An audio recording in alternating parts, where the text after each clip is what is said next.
I love the energy of the place. It's gorgeous. Well, San Diego is the place. It's the place where all the brains are, okay? Well, Yes. not all the brains. This is where some of the brains hang out, here on the edge. So, Yes. brains, I want to have a spot of tea with my guest today, Gina Gardiner. She is here all the way from the United Kingdom, and she is going to talk about some very, very powerful things. You know, she is the author of 5 books, and 2 of them are international bestsellers. She has Walked on Fire with Tony Robbins. I love that. She has a program called the Enlightenment Leadership Program and Genuinely You. And she's also recovered from a catastrophic fall in a ski accident. We want to talk about all that and then some, and the wonderful things that she's doing and what she's pouring into the world. Help me welcome her, brains. There she is, right there, Gina Gardiner. So hello and welcome to On the Edge, beautiful. How are you today? I'm great, thank you. And thank you so much for inviting me to be on your show. Well, Really, you know, it's a pleasure. It is really a pleasure. I wish we could sit here and literally have a cup of tea together, but you know what? We're only a plane ride away, right? Very true. The world has got smaller, hasn't it? Yes, it has, in so many ways. So thank you so much again, like I said, for being here. Tell my brains a little bit about you and how you show up in the world. I've been working in the business of personal empowerment and transformational leadership in one way or another for over 30 years. I was the principal of a large school for over 20 years, and for the most part, I ran my school from a wheelchair. And the gift in that was that I had to create a different way of empowering people that didn't rely on me standing behind them, that actually helped them take radical responsibility for their own performance and a shared responsibility for everybody else's performance. And it was highly successful. The school was on the 100 best schools in England twice during my time as head. And it's the same strategies and principles that I will use with businesses and with individuals, and they really, really work. And it's the bedrock of the Enlightened Leadership Program, which I just launched, in fact, a week ago. Tell us a little bit about that program. What does that look like? It's a 10-month program, and it is available to anybody around the world. You need to be English speaking because all of the resources and all of the opportunities will be in English. But apart from that, that's the only restriction. So there's 2 very specific strands which are interconnected, because my view is you can't lead other people well unless you can lead yourself. That's right. And if you look at the quality of leadership around the world at the moment, it's pretty toxic. You know, many of my clients are working in organizations where either they're the leaders and they're struggling, or they are struggling as part of the team because the leadership is poor. And in the UK alone, over half the prescriptions are for antidepressants. And most people are citing that they're unhappy at work as being at least one of the contributory factors. So the program is 10 months, and it's deliberately done over 10 months so that people get an opportunity to really establish new ways of being, new ways of working. So the personal development side is delivered through group coaching sessions, into videos, activities, themed journal. The professional leadership side is through PowerPoint presentations. You work one-on-one with a leadership facilitator, hour and a half as things start to set things up, and then a session a month to keep things on track and to challenge. It's been accredited by the Chartered Institute of Professional Development and Wow. counts for 120, I think you call them CE hours in the States, across the 10 months. And it's designed to help people work on their self-beliefs, what are limiting beliefs, and how they manage those, and really installing more empowering beliefs around relationships and relationships with self and others, around their view around success. Do they fear failure? Do they fear success? Right, because people fear success. They do. They really do.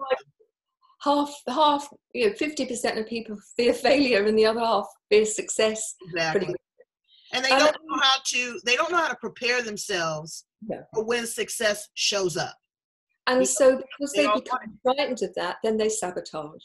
So They do. just as things are getting really good, then they'll do something to take them back. You're And I absolutely right. think that whole, what do you mean by success? Because your blueprint for success and my blueprint for success are going to be different.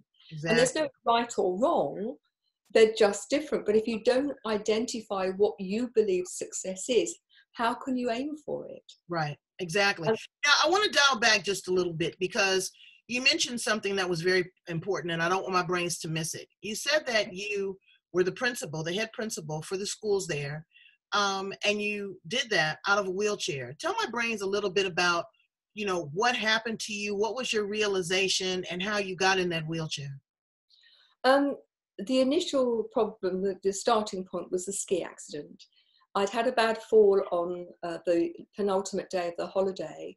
And so on the last day, I said to the people, like my friends I was skiing with, look, I'm going to go and ski on my own. I'm going to get my confidence back because I was a bit shaken.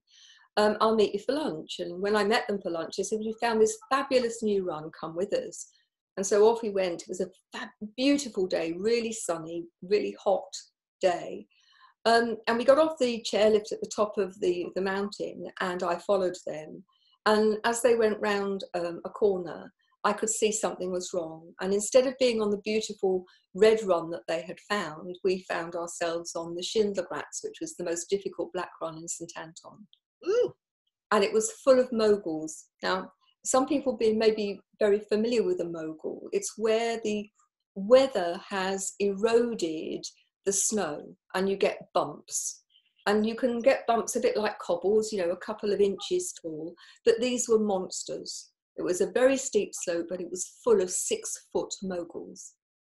And so I skied the first third and I'd fallen and then taken a while to get to where my friends were sitting on their mogul, a bit like elves sitting on a mushroom. Took my skis off, and the sun had melted the top of the mogul, and so it gave way. And because it was so steep and because there were so many moguls, there was nowhere to land. And I fell, I'm told, between 150 and 200 feet. Lord have mercy. Now, I knocked myself out, fortunately, because I think if I had been conscious, I would have probably tensed. But I managed, I had a concussion and I'd trapped a nerve in my neck, but I managed to ski down. There wasn't much of the slope left between the two falls and so on. So, and travelled back to England. It took me about 3 weeks to get back to school. And then 3 weeks later, I was due to go as the deputy borough leader for a large ski party, 150 some children going skiing. And although I was still experiencing a few problems, I was given permission by the medics to go because we had a doctor with us. As the week went on, I got more and more like Quasimodo. And by the last evening, I couldn't manage anymore. And I said to my colleagues, I'm going to have to go and lie down. I hadn't been lying down very long when I suddenly realised that I was paralysed down one side. Oh my God. I didn't want to frighten the children, and so I just lay waiting for somebody to come. And I have to say it was the longest time. They arrived, all hell broke loose. I was taken off to hospital. And to cut a long story short, I was eventually flown home. And over the next months, I regained my mobility, but I didn't ever regain my full vibrancy. And over the next 2 or 3 years, my mobility deteriorated. By 1987, because the accident was in 1983, I had to use a wheelchair to get around school because it was a very spread site. Wow. And then in 96, I sneezed and I ruptured a disc. I had failed back surgery and became completely wheelchair bound. It took me 18 months to walk to the bottom of my very little garden. And then 3 months later, I was physically sick. And then I ruptured another disc. And I was completely wheelchair bound until 2004 when I had an internal spinal stimulator fitted.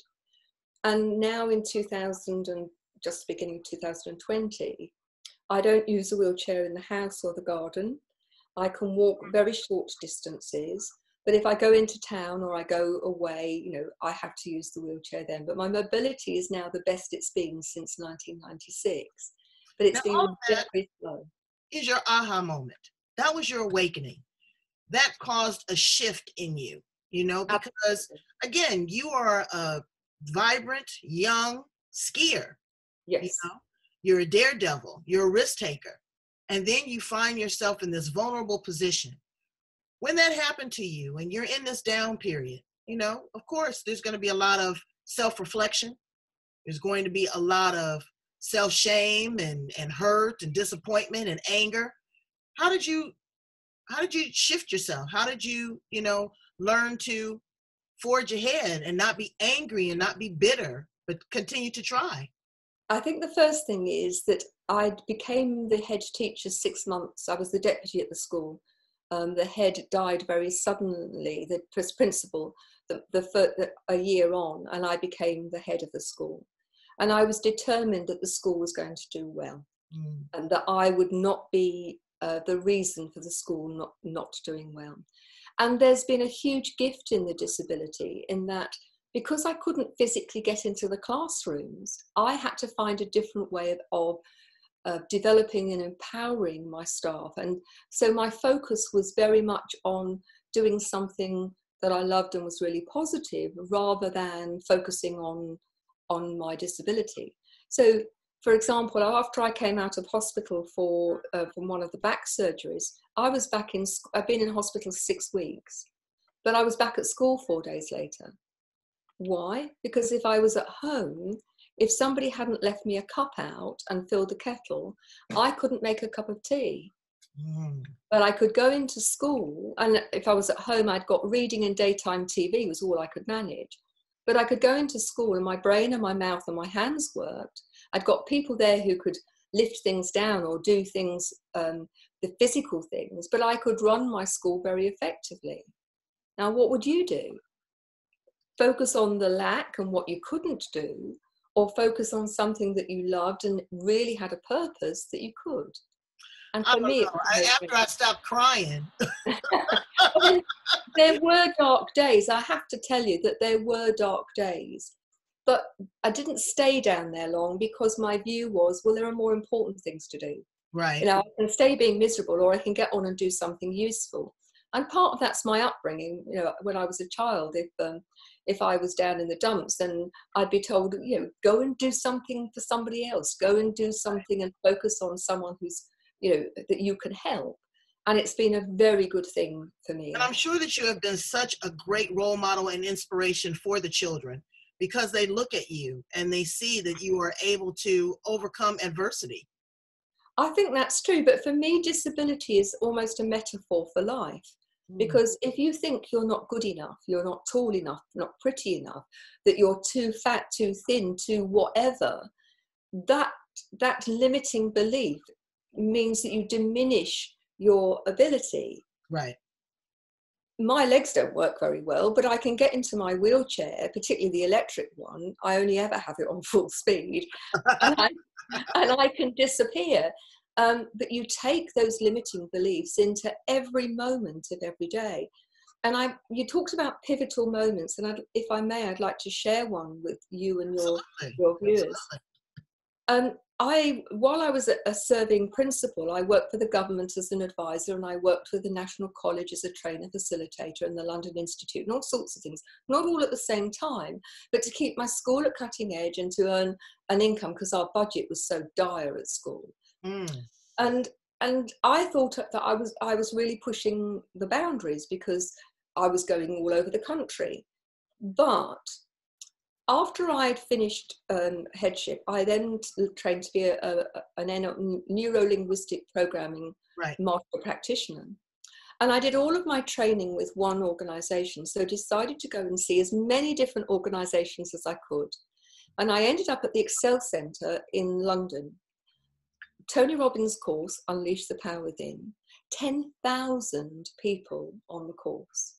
Wow. And in the first morning, he talked about a program in California that he was running. And I thought to myself, I'd love to do that. But I immediately dismissed it, thinking, how would I manage? I didn't have a travel electric wheelchair in those days. I can't self-propel. How would I manage it? So I had completely dismissed it. that evening we did the fire walk, and I was determined, even though I could only stagger a few steps on my own, I was determined to do the fire walk. And I was really thrilled. With somebody each side, I managed to walk over hot coals in bare feet.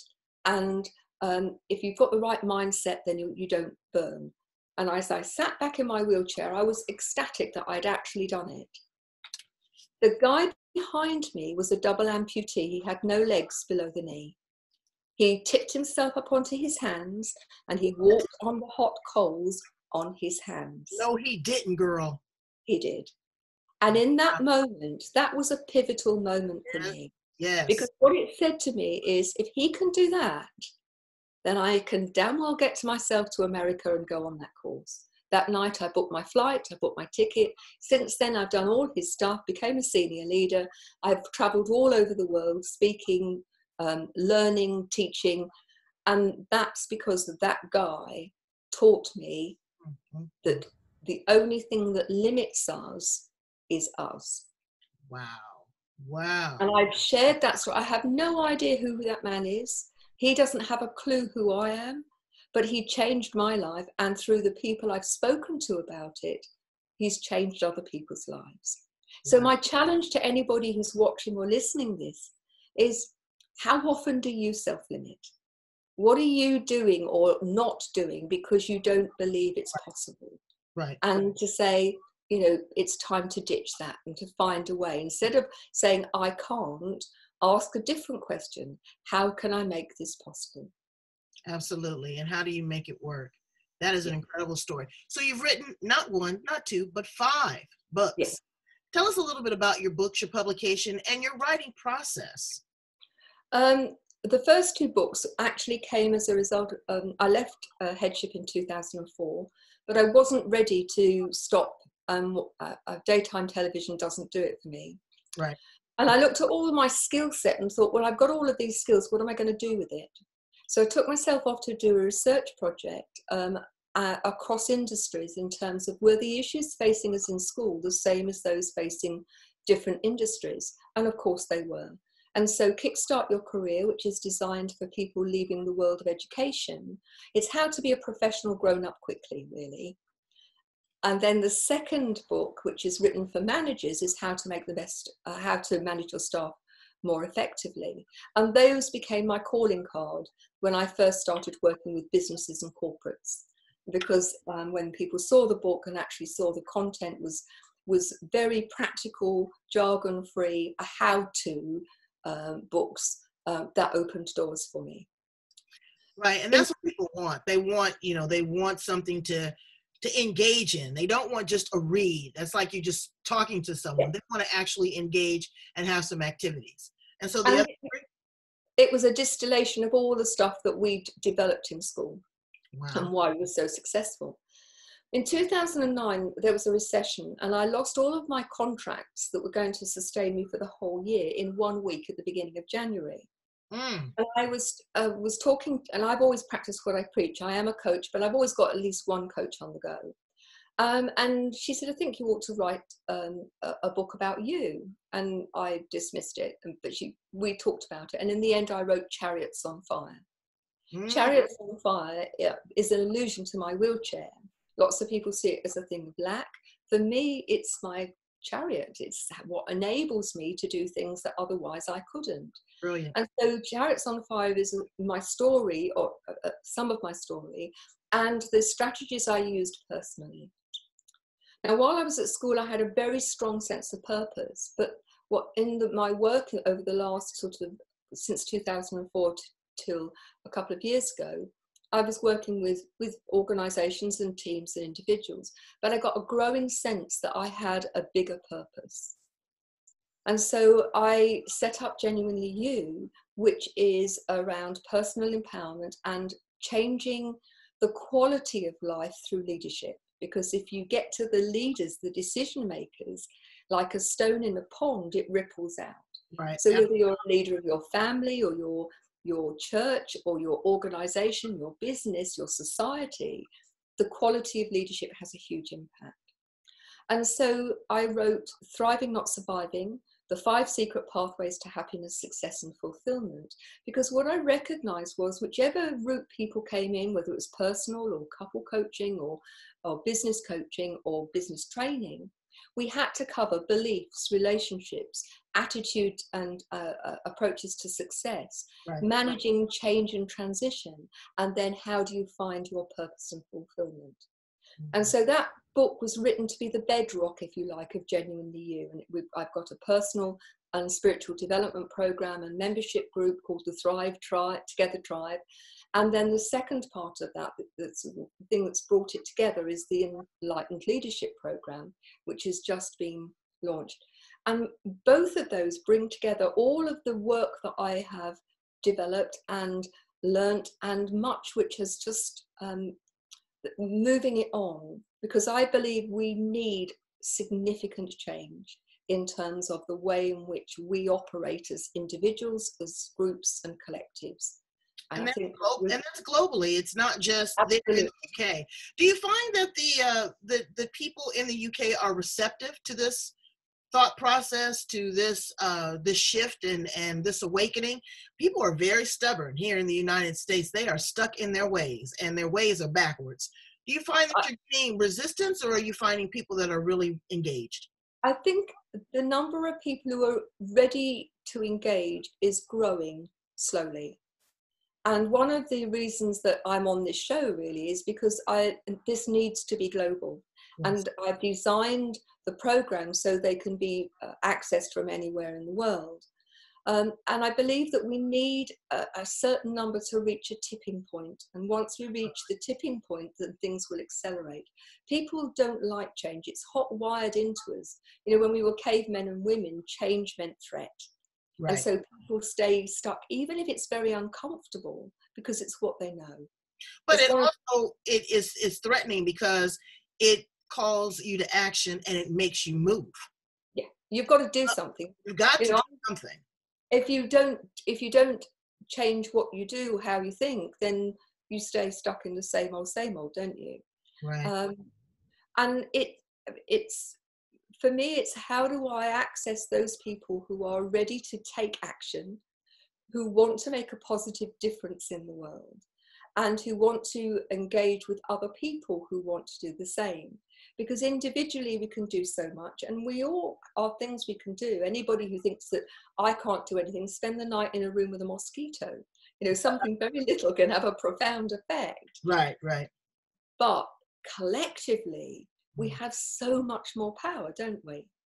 And I am hoping that there are people who are listening to this who will want to be part of it and come and join me and help me make that change little bit by little bit. I have a huge mission. So, I'm a firm believer in each one must teach one. Absolutely. And that is what this show is designed for.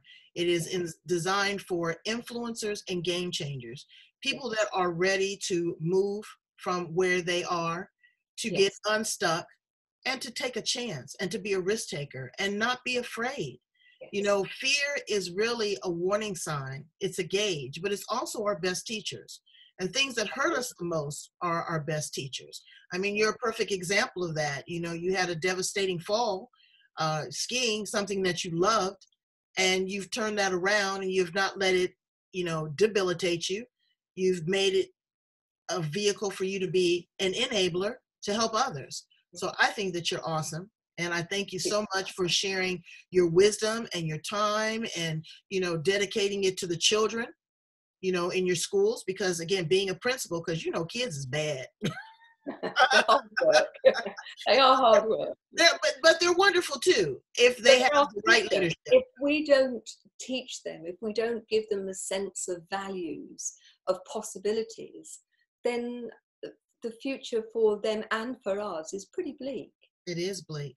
So tell my brains how to get in contact with you, Gina, and you know, how to purchase your books. I'm going to put the link definitely attached to all of your, you know, your YouTube and your podcast, but tell them how to get in contact with you to do a little bit more work. The main website is genuinely-u.com. That's genuinely-u.com. If you're interested in the leadership program, then it's enlightenedleadership.co, enlightenedleadership.co. There's a Genuinely You Facebook group which you can come and join, and there's lots in there. You can find me on LinkedIn either through Gina Gardiner or Gina Gardiner Associates.